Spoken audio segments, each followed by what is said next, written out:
Welcome to Practice Talk, a deep dive into the world of healthcare practices, where we invite team members to share strategies to make your work life easier. Now your host, Lacie Ellis.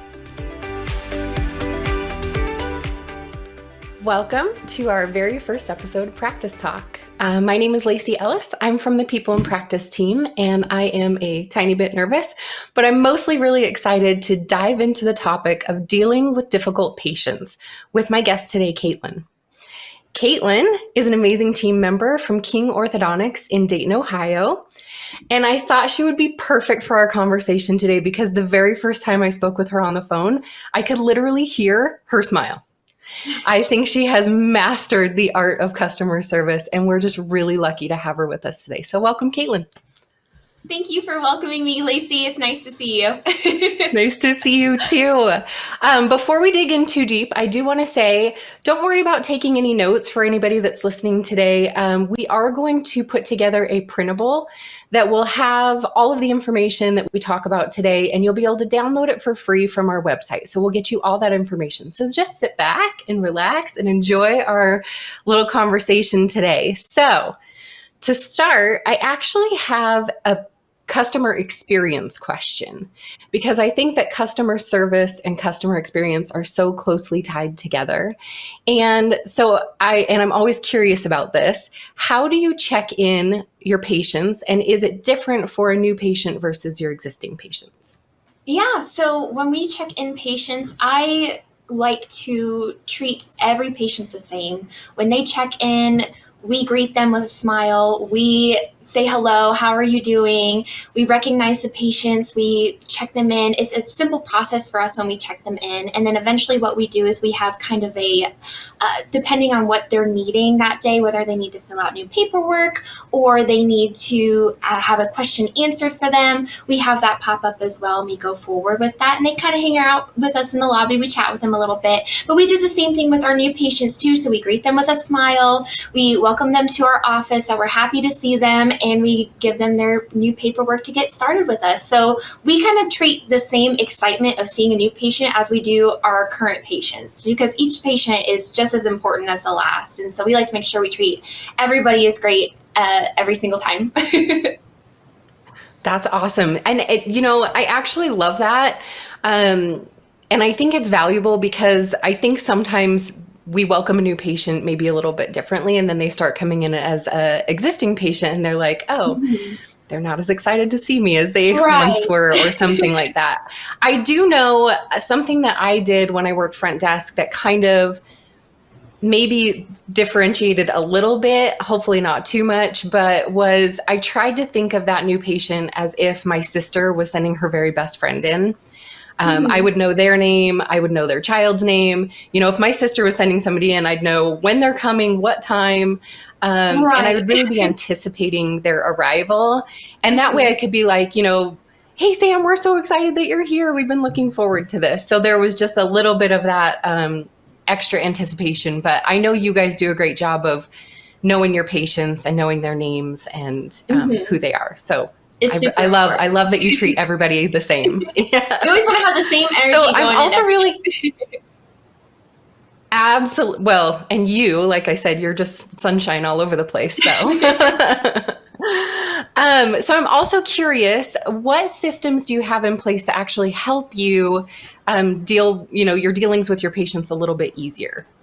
Absolutely. So when we're working with patients, depending on what the situation is, we run a lot of reports, make sure to stay on track with things. We, keep things together, kind of share with everything. And that kind of leads into just teamwork, relying on everybody as a team. I know I rely on the other scheduling coordinator a lot. I rely on the financial coordinators, on the treatment coordinators, on the back supervisor room. We really work with everyone together. And I think that's the biggest support that you can have, because no matter what situation you run into, everyone's going to be able to help you with any question, any answer that they might have, and just work as a team. I think that's such a great support. And I know some people might not have the same teamwork aspect that we do, but it's such a great support system that can help us with any sort of situation, whether it's, hey, can you help me with this paperwork, that we need done? Hey, I have a question for this patient needs help. How can we help them? Whatever that case may be, there's always someone here that's willing to help out, whether it's to help the patient or help one of the team members. And I think that's a really cool support system that I didn't really have at any other job before. Yeah, I think I've worked in offices where I've had that experience of the team support, and I've worked in ones that I didn't. And I can tell you that the patients can feel that, right? Like they can feel that there's some animosity or tension. They don't always know what that is, but it's really frustrating when you're a front desk team and you don't have the support of your team. And so I do think that is a huge differentiator between you and other offices and the experience your patients have with you guys. I know, the offices that I've worked in, really being clear on the policies for anything, for emergencies, for after school appointments. From the very beginning, we were always really clear, especially in that new patient exam, setting out what those expectations are. And that really helped cut down on some of the drama. Doesn't mean that people didn't, have emergencies and throw all of our, hard thought of, plans out the window, but having that really does help. So having those policies and plans in place, and then having the team know what they are and support you if you have to throw that out the window. I think that's super helpful. That's a good point. Having those policies are so good. Yeah. Do you have policies for, what is your policy for actual, emergencies and things? Absolutely. Like, do you set those out at the very beginning? So with those emergencies, so anytime, depending on the type of emergency, a lot of kiddos, they'll have a pokey wire, they'll have a broken bracket. Depending on what type of situation they're in with that emergency can depend then on what that next step is going to be with that policy. So typically in our schedule, we keep spots there to leave open for any emergency that we might have. Now, there's some days that may have more emergencies than others. And so, especially on a Monday after the weekend when all the kids are playing, parents are going out and about in town. So we end up having quite a few emergencies, usually on Mondays and then towards the end of the week before the weekend. And so depending on what type of emergency that is, then we can get them scheduled. If it's a super urgent, hey, they're really in pain, they just got in an accident, they really need some help, we will get them worked into the schedule. But if it's just a broken bracket, we can kind of finagle things in a different way to get them in at another time, as we want to prioritize emergencies in a way so that way we can help the patients as much as we can. And we leave those emergency spots open. And if it's a true emergency for that patient, then they usually are able to make that work for their schedule themselves. And so I think that's a really big, important part to have, is to make sure that they understand how important their care is, so that they can come in when we can also take care of them too, because we want to make sure we take care of them. And so if we don't have enough assistance to help with them, we're not going to be able to give them the care that they deserve. And so we want to make sure that we can take the time to address the situation and make them comfortable and get them back on their way. Yeah, so like we said, pre-planning for that and having your policies in place are helpful. But like you said, the team being supportive of those needs is probably the biggest part of that. You can have all the policies in the world, but if you don't have your team supporting you, I think it makes it really tricky. So we reached out to some team members that we know, and we asked them to submit some questions and stories about our topic today. So here is a question we received. I work in a very busy orthodontic office, and we always look forward to summer because we get a little break from all of the patients that insist on after-school appointments. But we want to have a better plan when school starts again this year. Any advice on how we can have a better system for this? Yeah, take this away, Kaitlynn. What is your policy for after-school appointments? Absolutely. So that's probably the toughest thing as a scheduling coordinator we have to deal with, is those after school appointments and before school appointments. So for our policy, we try to accommodate when we can. Of course, not everyone can be after school. A majority of our patients are children. So having everyone after school, it would be a bundle of just big chunk of people coming in and then no one in during the day. So typically what we do is, depending on the appointment as well, we have certain times that we see them in the schedule. So, for example, putting on new brackets, we only see those midday due to the length of the appointment, and we want to make sure that our doctor can take as much time as he needs to take care of those patients and get everything done to continue on with their treatment.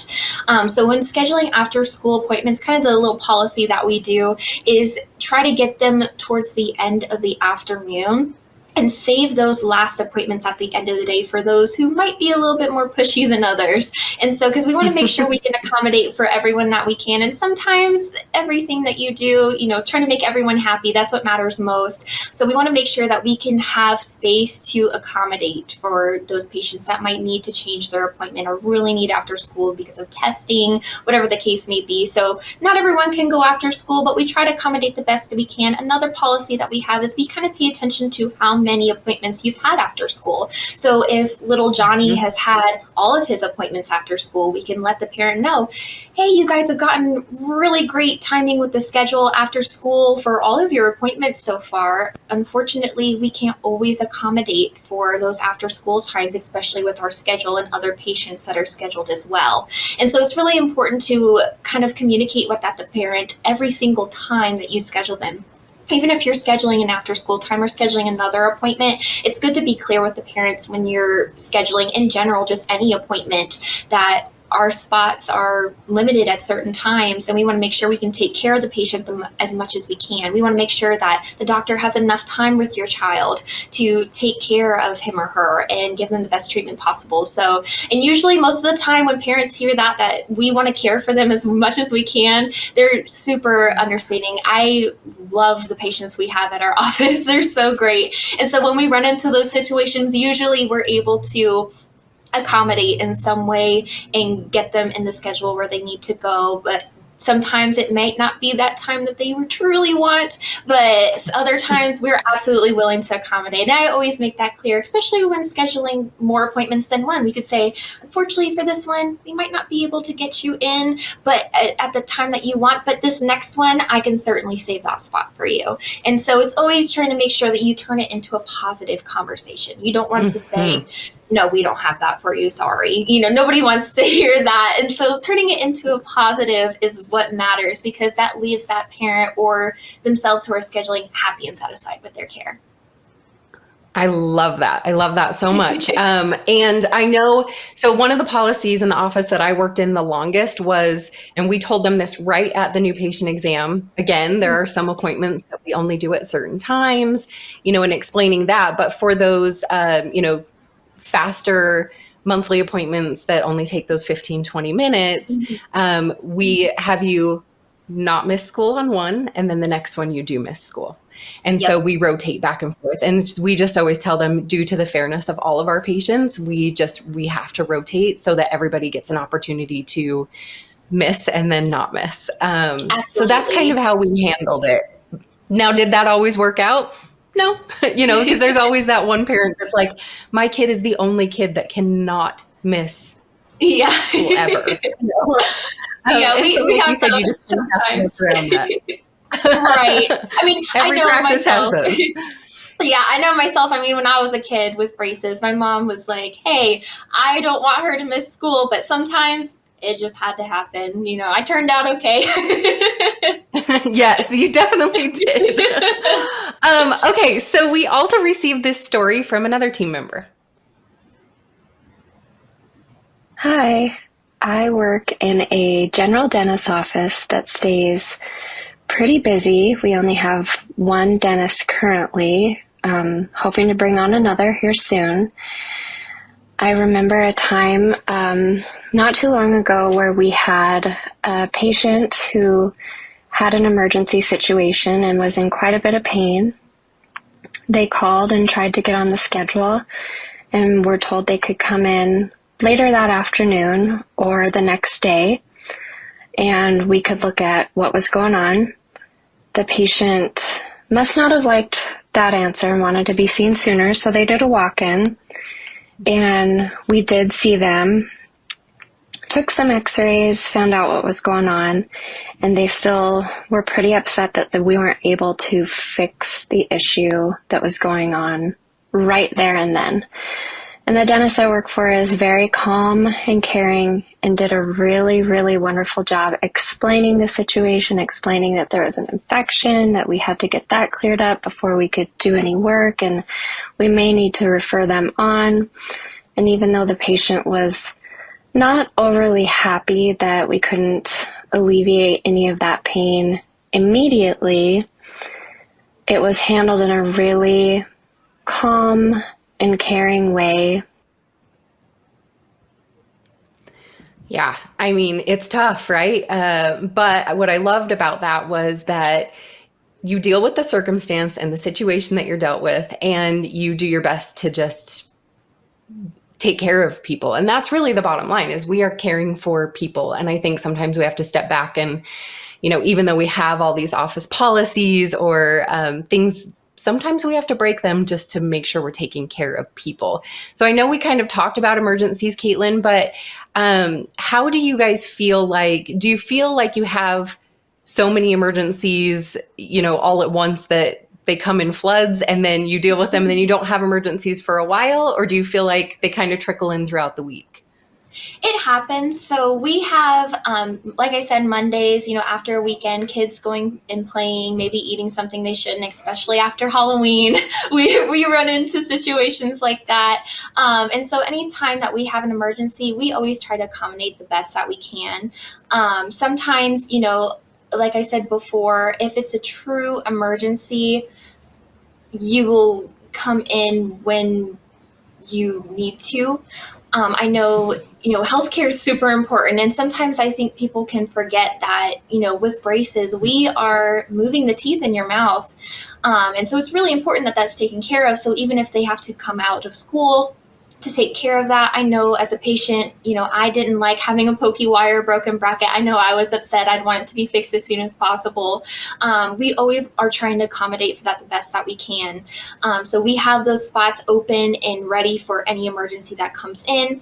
We also have over the weekend someone who's on call, an assistant that can take emergencies, or the doctor himself that comes in and takes care of that patient. Because ultimately, like you said, what matters most is taking care of the patient. We want to make sure that they're taken care of. Absolutely, we can. And we also want to make sure that we take care of the patients that are already in the schedule as well. So we want to make sure that we treat all patients equally, and whatever the situation may be. Every patient's unique. So even having policies set in standard, there's always going to be something new. That's one thing that the treatment coordinator always tells me. She's been working here forever. And she tells me all the time, every person's unique. You learn something new every day. And so working here, I always feel like problem solver. We're gonna solve this problem. We're gonna get this person taken care of, and we're gonna do great. And so I love that aspect of it, of just trying to take care of people, because seeing them, in a point of time where they need help and us able to help them and get them to where they need to be, that is just awesome. So I think we handle emergency appointments absolutely amazing. I know when I was a kid at the office I went to, it was not the same. So I feel really grateful that we have such a great team that can help take care of those emergencies. And if there's ever a situation where someone's not happy with the care that they're getting or the emergency times that we have, we always want to be clear that we treat every patient equally, that everyone is just as important. And so we want to make sure that we can help everyone that we can. So, it makes me think about the fact that your amazing doctor, Dr. King, I've heard him say this so many times, that his philosophy is, people don't care how much you know until they know how much you care. Absolutely. And I think, that really trickles down from the top, of leadership of Dr. King in your office all the way through your team. And I think that shows because you guys really embody that, like, we're going to care for you first. And people really don't care what you know until they know that you really care about them. And I think your patients feel very cared for. So again, that's one of the reasons why I thought you'd be perfect to be here, because I think you guys do an excellent job at that. We love it. We love it. Everyone at the office is just so happy to take care of people. I love watching the kids come in. They're smiling. They're happy. Sometimes they're excited to come in, and it's something that can be scary. As a kid, I had braces too. A lot of us have had braces in the office, and some of us didn't have the greatest of experiences in orthodontics. And so now to try to turn that around, and instead of having a scary person at the front desk, answering the phone, it's someone who's excited to talk to you and excited to hear what's going on and happy to help you. So I think it's really important. And Dr. King just does such a great job of just working with the team and everyone having that same happy energy. We have patients all the time come in and say, are you guys all related? Because you all are just as happy as he is. So, we definitely are just an energetic and happy team. And I think that kind of projects onto the patients. If you're in a situation where the office just they're in a sour mood, they're not really willing to help you, that kind of reflects on what kind of treatment you're going to be given. But if everyone's excited to be there and excited for you to be there, it really changes everyone. And so it's just so exciting to see the kids be excited to come in, see the adult patients come in and be excited to go through their next step of treatment. I just think that's so cool. And so trying to take care of the patients is what matters most. And we definitely do. We care a lot. Yeah, you absolutely care a lot. So last question is, what is your number one tip for dealing with difficult patients? Yeah, so it all comes down, we keep passing this word around, but using care. Care is such an important factor of taking care of a difficult patient, because most of the time if someone is upset or they're unhappy, whether it's in the phone or on the phone in the office, the number one top priority is taking care of those patients. And so we as a team absolutely want to take care of the patients. We want to help. We want to try to help the best that we can. They might be upset because of something going on in their life. They might be upset with the scheduling. They might be upset that their child is in pain. And so all those factors come in that we just want to take care of the patient. And so reassurance and using language that is perfect for that situation is so important. Like I said before, using positive notes to end on or transfer to. We may not be able to do this, but we can do this for you instead. We always want to help the patient no matter what. And we truly care. And that's where that care comes in. That is how you'll always help deal with a difficult patient, is that we want to show them that we care. A lot of the times if they're upset, it might be that they don't think that we care as much. And so we want to make sure that they know that we absolutely care about the patient. We want to make sure that they're happy and excited. We want to make sure that's shown in our actions that we do. We don't just want to tell them those things. We want to act upon it. So we're going to say, hey, I'm going to do this for you. I'm going to make sure it's done, and we will get that problem solved for you, because we want you to be satisfied with your care, because we know we can do a good job, and we want to make sure you know that we can. And I think that's so imperative now to make sure, especially with how the world is right now. It might be, things going on in life that can be difficult, and it's just another factor to worry about. We want to make sure that when they're here, they're cared for and they can be excited to be here. Yes, absolutely. And do you think, I guess I've worked in offices where maybe the doctor wasn't as supportive to being a little bit more flexible when we need to be accommodating to patients. Like it was just, no, this is the policy. And if we bend for this patient, then we have to bend for that one. And it made it a little bit harder to care for a patient when you're kind of hamstrung in a way that you can't do what you know is best for them. So, maybe you can speak to that and how Dr. King kind of allows you that space to do that. Absolutely. He's an amazing doctor, and our team is absolutely amazing too. And I think if a practice truly wants to shine, teamwork is number one in taking care of the patients. It's something that trickles down into effect. Everyone needs to work together. Everyone needs to know the policies so we can enact those policies. If something is unique in a unique situation, we can work with that also. I think it's just so important to be able to communicate. Communication is such a big key. I'm surprised I've not said that the whole time. Communication is such a huge factor in just getting everything done in the office, making sure, you're communicating to the patient, communicating to the doctor, communicating to your team members. And, we want to make sure that they're taken care of, and that communication is so important to work as a team. And so, like you said, it's nice to have a doctor that can, be helpful and work with the team so well. It's so amazing. He's so great. But if you are in a situation where maybe your team member or your doctor might not be as flexible, I think one of the most important things is just being able to communicate with them and let them understand, I understand you're frustrated. I want to be able to help you. I will try to get you the help as best as I can. I want to make sure that you're taken care of. I think language is such a great importance when communicating with someone. You want to make sure that you use the right words that are more positive. You don't want to use negative words. You want to make sure that they're taken care of and we can make them smile. Yes. So, and I think part of that is like actively listening and not already deciding how you're going to deal with the situation, like actively listening and with empathy, where you're really trying to figure out, why does this patient feel this way, or what is going on, and how can I help them with that? Just like I said, how would you treat if this was your sister or your sister's best friend or, a family member, how would you treat them in that situation? And I love that you said this. Oftentimes, probably more often than not, it has their frustration and anger really has nothing to do with you or even what's going on in the office, right? Oftentimes they are dealing with something. I had a lady once who was just furious about something. I don't even remember. She was mad.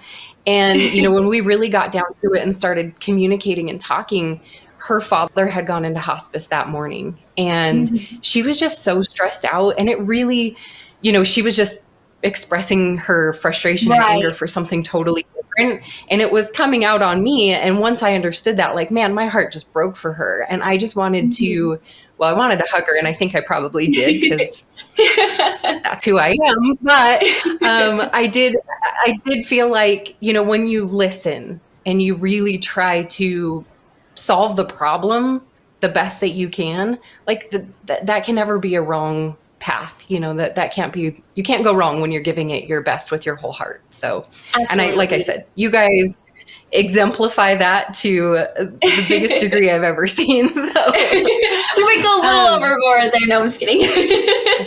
No, I don't think there's too much. I really don't. So is there anything else that you wanted to share or say today about the practice, or about what you do, or about teamwork, or is there anything else that we didn't touch on that you wanted to say? I think we touched on a lot. I mean, I'm so grateful to work in such a happy, amazing environment. I've never got to work in such a place before, so I'm so excited. I haven't been, something that viewers might not know, I had zero receptionary experience prior to working here. So this was a whole brand new ballpark for me. My 2 years is coming up this month. So not having a lot of experience and being to jump up, and just be excited to be here and do great with what I'm doing was super exciting. They kind of rescued me off from another job I was at and brought me in and showed me everything. And I'm so thankful to be here. But I'm just so thankful about all the things that I've learned too. I mean, communication, learning how to communicate, learning to listen. Like you said, listening is so important, especially listening to that patient, what their main concerns are, and truly getting to a solution that's most important for them. But just learning so much has been so exciting, and working with the patients, it's always a joy to see so many patients excited to be there. Like I said, some people's experience at doctor's offices might not be that great. So I'm so happy that we can create an environment that's warm and friendly and just be excited to care for people. I think it's a lot of fun. Oh. So I hope that a lot of other offices too can kind of feel that same joy also and work together to get to that point. Yeah, I agree. I always used to feel like my goal when I worked chairside as an assistant was, I want whoever sits in my chair today to have a better day because they sat in my chair. Whatever I can do. And most of that really comes down to just listening to what people have to say. Like, people have a story or a situation and they want to be heard. Like, people want to be seen and they want to be heard. And if we can do that and take really good care of people in the process, like I said, I think you guys nail it. So I really hope everybody enjoyed this conversation as much as I did today. Our goal with this podcast is to really give truly tangible topics and items and, tactical things people can do in their day-to-day life at work. And we really want to elevate the voices of people like Kaitlynn, who work inside a practice and sit in the same chair that you sit in every single day. So on our next episode, we're going to be talking to a talented treatment coordinator and discussing the challenges inside of a TC room. And if the comment, "I need to go home and talk to my spouse," is legitimate or an excuse. So send us your anonymous questions or stories to practice-talk.com. That'll be in our show notes as well. You'll also be able to find the notes from today's show that you can download if you would like to as well. And we would really love it if you would follow us and subscribe, share this episode with friends or family members that might find it interesting or helpful in any way. Thank you again, Kaitlynn. This was really fun. Yeah, thank you for having me. It was fun. I'm excited. I hope a lot of people can kind of use what we've said today to help them out and just be excited to take care of more people. Excellent. Thank you so much. Everybody have a great day. Thank you. Thank you for listening to the Practice Talk podcast. Head over to practice-talk.com to ask us questions or tell us your stories. Until next time.